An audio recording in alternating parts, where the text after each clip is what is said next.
টি-20 বিশ্বকাপ ঘিরে বাংলাদেশের অবস্থান নিয়ে আন্তর্জাতিক ক্রিকেট রাজনীতিতে যোগ হলো নতুন মাত্রা। জনপ্রিয় ক্রিকেট ওয়েবসাইট ক্রিকইনফোর দাবি, নিরাপত্তা ইস্যুতে ভারতে খেলতে না চাওয়ার বিষয়ে এবার বাংলাদেশকে সমর্থন জানিয়েছে পাকিস্তান ক্রিকেট বোর্ড, যদিও পিসিবি এখনো আনুষ্ঠানিকভাবে কোনো মন্তব্য করেনি এই বিষয়ে।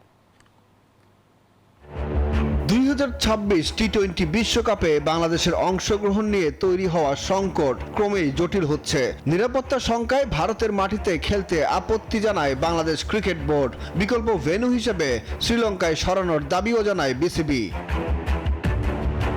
বাংলাদেশের অবস্থানকে এবার সরাসরি সমর্থন জানালো পাকিস্তান ক্রিকেট। যুক্তরাষ্ট্রের 1 নম্বর জিম চেইন গোল্ড জিম এখন আবারও বাংলাদেশে।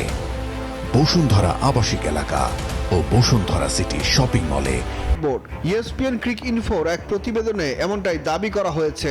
আইসিসিকে পাঠানো এক চিঠিতে পিসিবি জানায়, বর্তমান রাজনৈতিক অস্থিরতার প্রেক্ষাপটে ভারতের নিরাপত্তা পরিস্থিতি নিয়ে বিসিবির উদ্বেগ যৌক্তিক।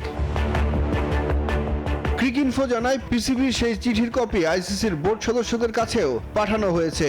ক্রিকইনফোর মতে আইসিসির অবস্থান বদলায়নি। সূচি অনুযায়ী বাংলাদেশের ম্যাচ ভারতে অনুষ্ঠিত হবে, কোনো ভেন্যু পরিবর্তনের সুযোগ নেই।